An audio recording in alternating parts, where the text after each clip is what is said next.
before 8 o'clock. Still waiting for another voting member, Tony Turner, hopefully to join us. I did not receive I contacted everybody. I did not get any confirmation from Tony that he would be joining us, but we now have another minute or so to wait for his appearance, and we'll try to start promptly here this morning.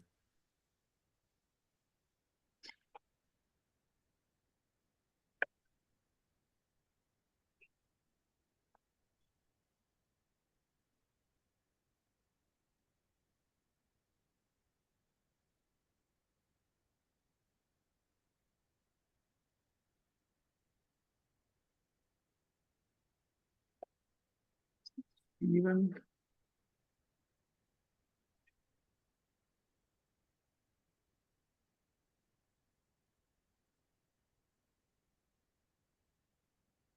don't see Turner on yet.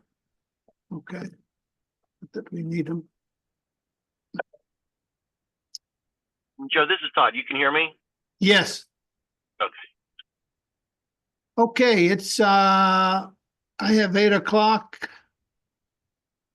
January. Tony Turner just joined us. Excellent, excellent. Okay.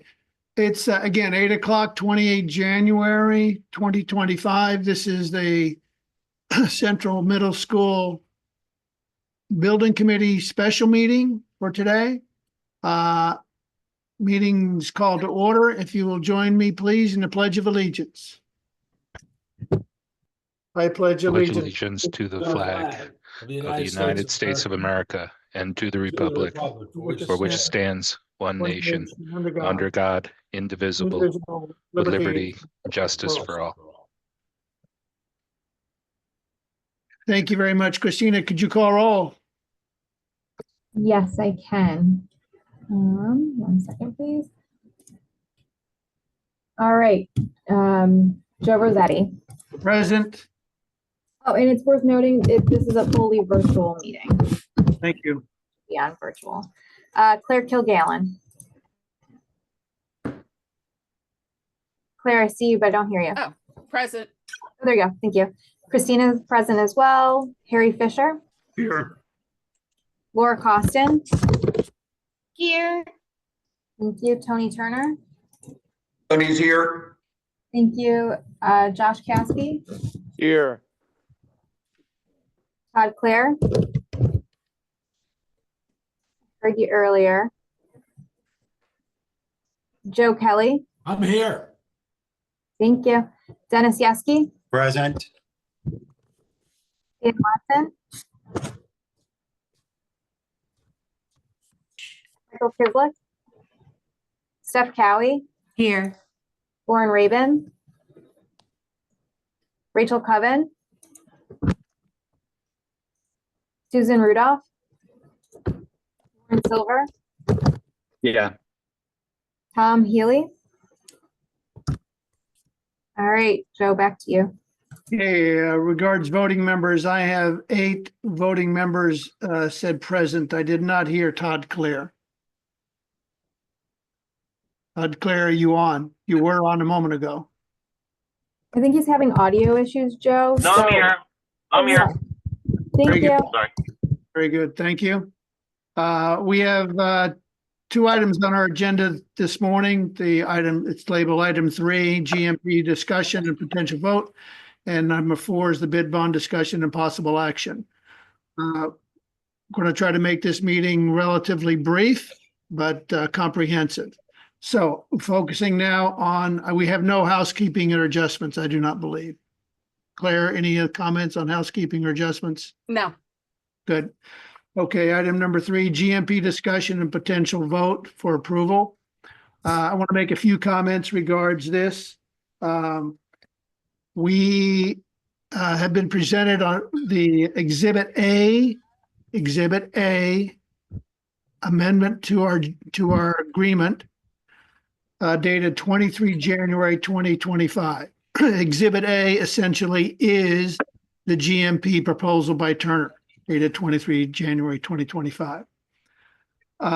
This most recent version of the GMP includes Schedule 1, which is the listing of all the bids basically and allowances, a comprehensive price essentially. And one change to that GMP, most recent change is for bid package 11, is basically a $3.2 million allowance for masonry. Over the past week or couple of weeks, we have seen withdrawals by the two masonry contractors of their lower bids. And now we have Turner carrying an allowance for that work of $3.2 million.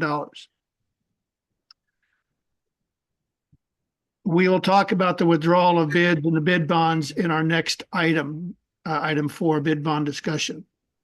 But for the moment, the focus is on the GMP amendment.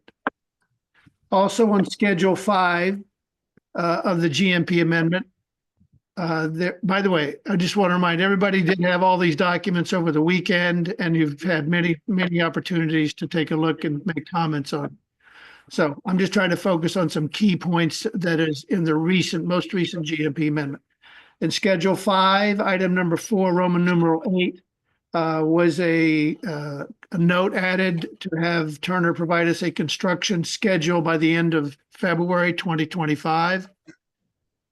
And also an items clarification number 8C, the builder's risk language and references were tweaked and amended and edited multiple times to show a builder's risk coverage through phase 2, which is essentially late 2026. So those are the few key items that have been changed most recently. I do appreciate I think everybody's had an opportunity to comment on this. GMP, contribute, talk to our attorney, discuss with him, be included on several meetings, et cetera. And by the way, in your most recent packet, hopefully you all read Shipman Goodwin's summary of the edits and changes and discussions that we've had over the last several weeks regards to GMP. And I think his opinion is fairly clear and in a positive way recommends or suggests, opines that it's ready for approval.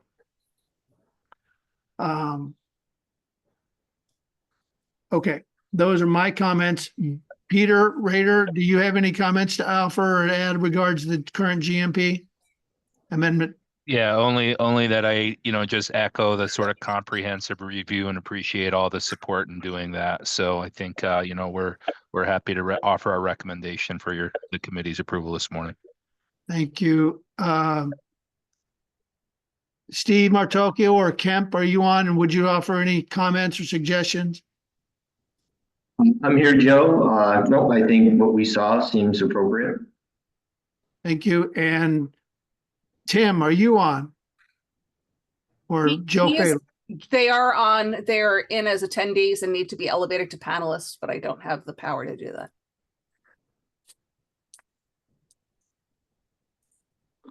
Just did it.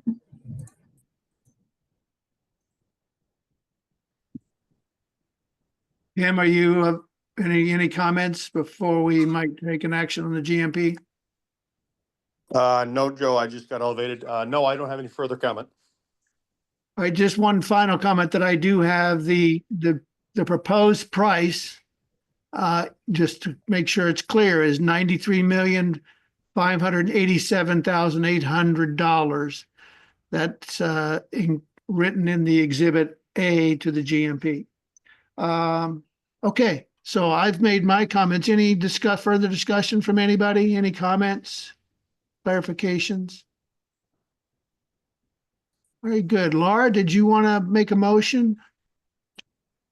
Oh, I would like to move that we approve the GMP.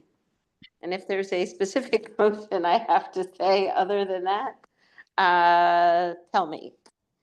I'll second that. I have Laura Costin making a motion to approve the GMP. And Joe Kelly seconded it. I'd like to make, clarify or see if Clara concurs with this motion language.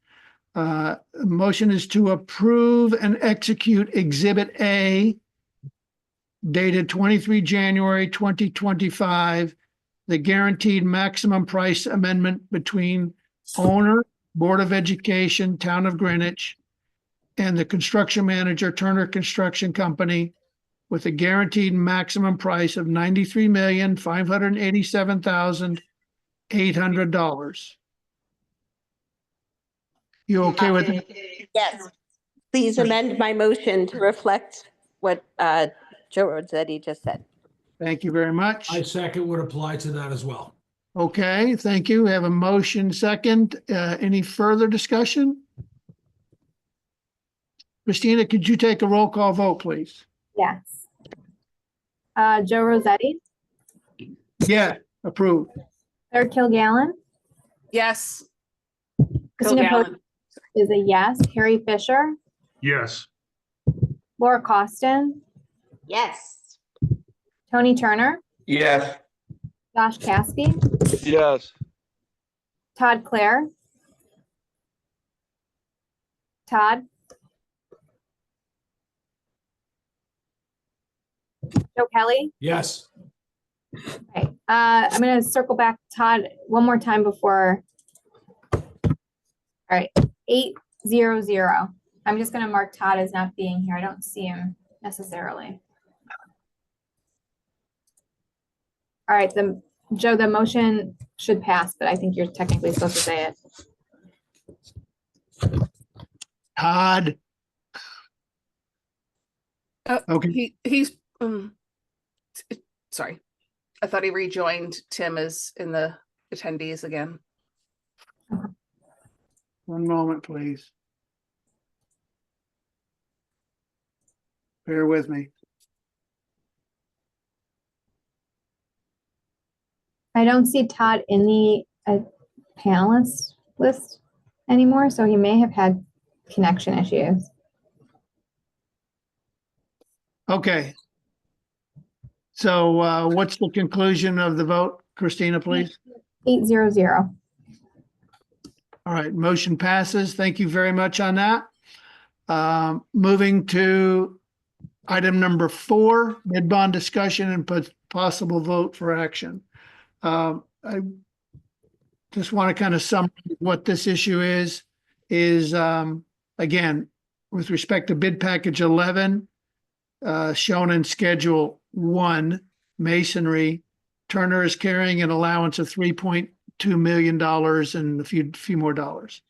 Why? The reason why they're carrying that allowance is because over the last couple of weeks, as mentioned a few moments ago, there's been the 2 low bidders have withdrawn their bids. That caused us, several people on the committee, to wonder, well, gee, we have a bid bond. What can we not pursue or pursue a compensation underneath the bid bond to recover some of the potential losses that we might have by going to the next highest bidder? We've had several discussions with our attorney, Bob O'Brien from Shipman Goodwin, about courses of action. I've been on the call. I know Joe Kelly and Josh Caspi have been on the call. I think, Claire, I think you might have been on one call prior to that. So there's been a few of us have discussed with the attorney what our possible actions are. The gist of this is that, well, I'm gonna let Peter kind of summarize our discussion if that's okay. Peter, do you want to Sure. discuss this a little bit? Thanks. Sure. So, I think we heard the whole group loud and clear, kind of frustration around the bidders dropping out and our capacity to go and pursue the bid bonds. So we did do a deep dive into that, looking at every bid really, and there were several. We've developed a matrix for us to track that and use that to manage our review with our attorney. And the long and short of it is there were a number of technical reasons, and I think our attorney did that. So I think those who joined the call understand the kind of comprehensive review that they did. He took a look at case law and that there wasn't a lot within Connecticut, but there was, a few cases nationally. So kind of echoing the sentiment that we heard with some of the folks leading into that there's not a lot of precedent. That being said, there were kind of for a number of reasons, the focus came around the potential for pursuing, if the committee was interested in that, in the masonry. But for a number of technical reasons, in terms of the language with the two bidders, we thought the position in pursuing the original low bid, Fernandez, if the committee decided to be, was our best chance.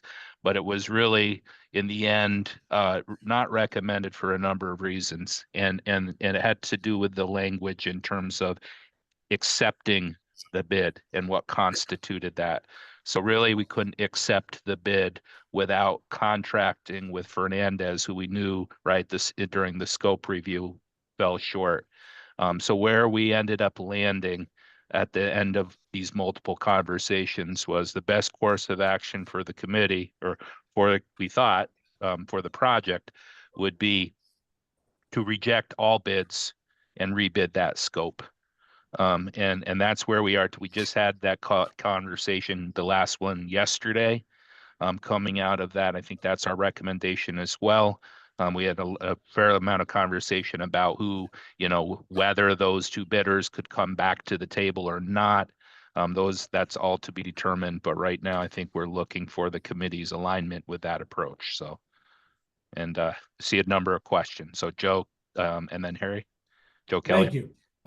Yes, the information given to us by the attorney was very helpful. I'm certainly very upset with these bidders pulling out. But one thing I did detect in the summary from the attorney is that not that we have a lot of processes or bidders left to do, certainly this one if we rebid it, but we have to make sure, Peter, that that Turner's tightens up their firms up their procedural process. I understand there were some flaws which would made it harder for us to sue for these bonds because of the not following exactly as the attorney said we probably should have. So if we can maybe get some more information from the attorney on how this should be done properly, and whatever biddings we have going forward, which are not many, maybe it's not worth it at this point, but certainly a note to the next building committee to make sure that that these processes are done properly, so we can in fact go after the bid. I understand one of the bidders only put 5%, or was only allowed to put 5% when we require 10%. We can't allow that to happen again if we perfect this process, and we can actually go after these big bonds. Then basically we have to make sure that the full 10% is down, and that way we follow the procedures that the attorney suggests we follow in order for us to gain these. Because the reason why these bid bonds are in place, so these people can't withdraw their bids and hurt our project.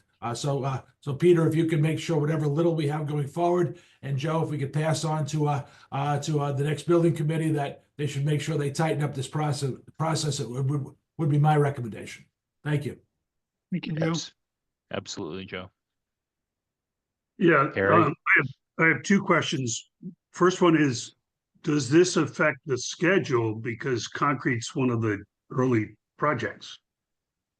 So Harry, Capasso, we've engaged for the concrete. They were the second mason. So right now, we're talking about rebidding the masonry package only and not concrete. So the short answer is we anticipate around a 3-week rebid process. So there should be no impact on the schedule. No significant impact.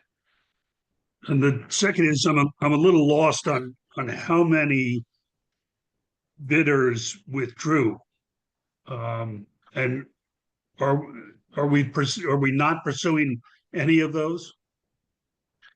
Well, we had the Fernandez was the original low. They withdrew in the end for I'm trying to recall the split between the two. I believe they were a mathematical error. And that came out of Turner having done their scope review.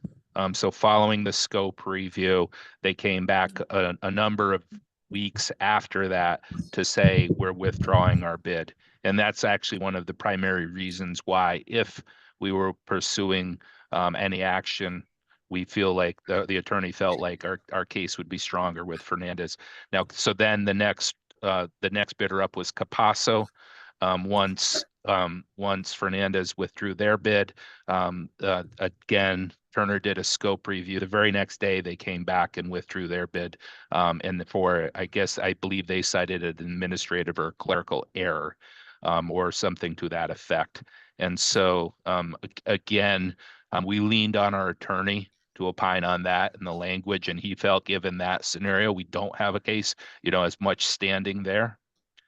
So I'm giving a little bit of context. I'm getting a little long-winded. The concern is that we still, in rebidding this, we need to have a competitive environment. Turner, I know, when we first bid this, it's right. So we don't necessarily want to discount these bidders, or at least making sure that we get a sampling. But to Joe's point, Joe Kelly's point, we need to insert some additional language or processes to make sure we don't, encounter the same kind of situation. So Yeah, weren't there other trades that also withdrew? there were, and we reviewed those with the attorney. So the Shade Pocket, for example, that bid Right. was under 100,000. So we actually didn't have a bid bond with them because it didn't reach that value. And in the other cases, again, the language around the contract, with not having entered into a contract with Turner for the other bids, Bob from Shipman and Goodwood felt like we did not have a case. So the one he felt like, if we were interested in pursuing, that we perhaps had a case for, would be Fernandez. But even with that, it's a lengthy process. Likely, he said, over a year. Legal fees are things we would not recoup. And so, we have to balance sort of the benefit. And just, I'm sorry to take so much time, but one more. What was the low bid versus the $3 million allowance? And what's our risk of a bid coming in above 3 million? Yeah. Jose, do you recall, or we can bring that up? So This, Harry, the low bid was at the 2.5, and we're about a $700,000 difference. I think Turner or Tim or Joe can take their allowance, how they factored that in. But there was about from the first low bid to the third bidder, there was about a $700,000 value difference. So we are at risk on the 3 million, it would seem. Yeah, that is correct, Jose. The low bidder was 2.5. The value of the allowance is the value of the third bid. Okay, thank you. yeah, and the adequate bid pool is important. Katie from Turner noted on our call yesterday, I think we had guys reached out to 14 or so bidders, right? And we received, Tim, refresh my memory, was it 4. 5 or 6? 4. We received 4. Yep. Yeah, and so again, in looking at this one bidder coming back after the scope review, what is the potential add there? They did discuss some numbers, but obviously, and based on that input, they probably still would be the low. And Turner was ready to execute that contract with them. They've done work with them before, so they're a qualified bidder. So again, we to Joe Kelly's point, we want to make sure we have some additional steps in place with rebidding this, but that we shouldn't necessarily discount that for that bidder for that reason, right? So we need to get the best price to deliver it for you guys. I mean, that's our goal here. I would take from that the guys that reneged could come back and bid again. They potentially could, I mean, and honestly, the bid bond, having, I mean, this is part of the open bid process, right? Where we open the bids on that, we record the low bids. That's part of public knowledge. All of the bidders see that. And then when we go back and then have to do a scope review and talk, it's, there's something fundamentally, perhaps, not right in that process, but that's the process we have to follow. So it's truly, truly unfortunate the way this is played out because of what you just said. It's all now public information. yeah. So I wish we had a little bit more latitude in that. Unfortunately, we don't. So, Right. yeah. Okay. Thank you. Harry, Yep. Harry, some of the discussion was should we, if we go to rebid, should we allow or not allow the two low bidders that withdrew to bid? And if we did do that, not permit them to rebid, it would again limit the pool of potential bidders. So it's just this balancing act we're trying to pull off and do the best, kind of stepping back, trying to be pragmatic about this and do the right thing for our job, not to stand on rules and regulations. On thin ice. I get it. Moral authority. Claire, Just in terms of next steps, you said it's a 3-week process. When are you talking about that happening? And I'd like to understand, since there seems to be, from what I gather, a gap in the processes in terms of the tightening up. I would, if it's possible, I don't want to put a burden onto GPS purchasing, but I know they definitely had viewpoints when the bid originally went out, that there's a collaboration between Turner and GPS purchasing if they're able to give their advice on the processes and how the package is put out. Sure. I can take that. We have already had conversations with GPS purchasing. Through the first round of bidding, we were in lockstep with GPS purchasing. We followed the AS requirements. The gaps in the processes that are being alluded to, again, I'd be very, I wonder what those are. I was on the call last night as well, and I didn't hear Bob O'Brien bring up any specific gap in a process. We've bought public work before, so I'm interested in what those are so that we can make sure we fix those if there was something that we did incorrectly. But the reflection that Turner did something and there's gaps in our processes, I'm not aware what those are. Yeah, Tim, could I just clarify? I think the statement was referring to the 5% bid bond instead of a 10% bid bond. So the owner has the right. So at that time when we got a 5% bid bond, we could have disqualified the bid immediately.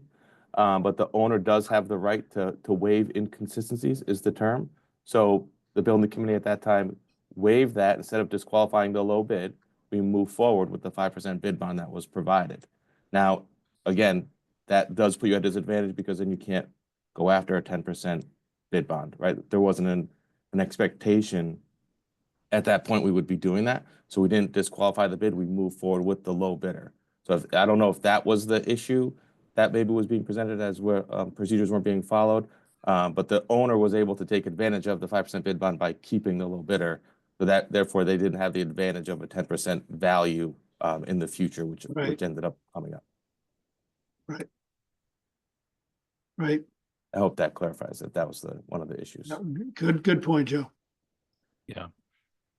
And Claire, we have been talking with Eugene and Karen and procurement to make sure, I know they've committed, if this is the path we decide as a committee, that they're on standby to help us move this through quickly. I know, there's some discussions about with a rebid, what that front end looks like to make sure we meet all of their requirements. So there's a little bit of work, but we would hope to do that very quickly, right? And Turner's kind of been on board with that as well. In terms of the bid package, it's, the drawings and the specs, essentially, they're all the same, right? So much of the documentation will be the same. It's just making sure we satisfy the specific requirements that Eugene's office will have with a rebid, and making sure that we get the best I'm result. just wondering if the failure of the bidders to calculate properly is how much of it is their error versus perhaps clarity in the documents. I'm not saying there wasn't clarity in the documents, but I think it's good to just double check, and maybe it's adding a cover sheet or calling attention to salient points that were that we got in feedback, if we did, from these bidders as to why they reneged in essence. Yeah.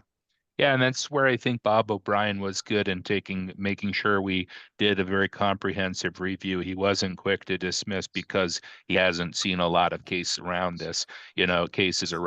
He looked at the merits of this and said, looking at some of there were basically 3 requirements within the bid bond that had to have been met. And he went through in a very systematic way.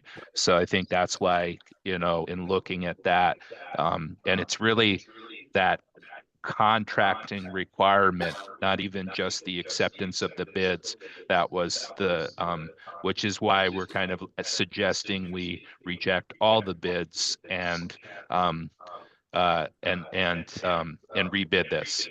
So short of that, the only way we would really be in a position to go after this bid would be to pursue it with, and start to enter into a contract with a bidder that we know doesn't have the scope, right? Which is not what we're interested, just to be able to challenge this. So that's not what we're interested in. What we're interested in is making sure they've got the scope captured in their number for the best price. So. Okay, any further discussion? I'd like to make a motion that we rebid bid package that we, number 1, reject all bids for bid package 11 and rebid bid package 11 masonry, opening up the bids to, as normal, all public qualified bidders, to include those that may have withdrawn their bids in the previous bid request. I'll second that, Joe. Thank you, Joe Kelly. Christina, can we do a quick vote on that? Roll call, please. Yes.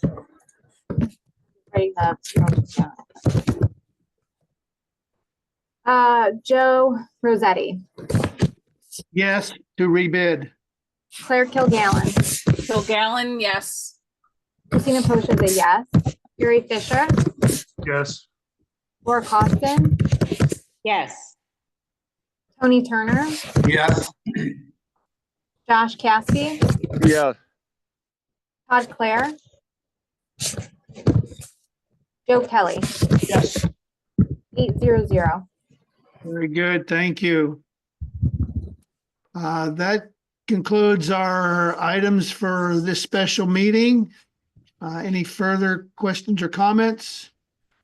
Our next building committee meeting is next week at 4 February, 8 o'clock at the Havermeyer Building.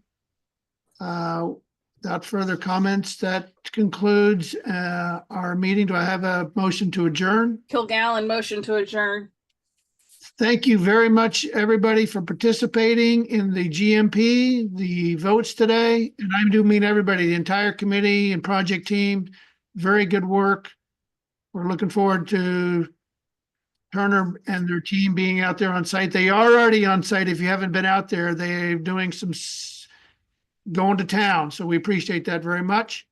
I think we officially need a second. Second to adjourn. Harry Fisher, second. Thank you very much. Meeting adjourned. Good job, Joe Rossetti. Good job. This is a big step forward. Good job. Well done. Okay. Agreed. Thank you all. Jose, can you stay on the phone, Jose? Yep, I got you, Joe. So we need to get together. Execute this. Yep. I just want to stop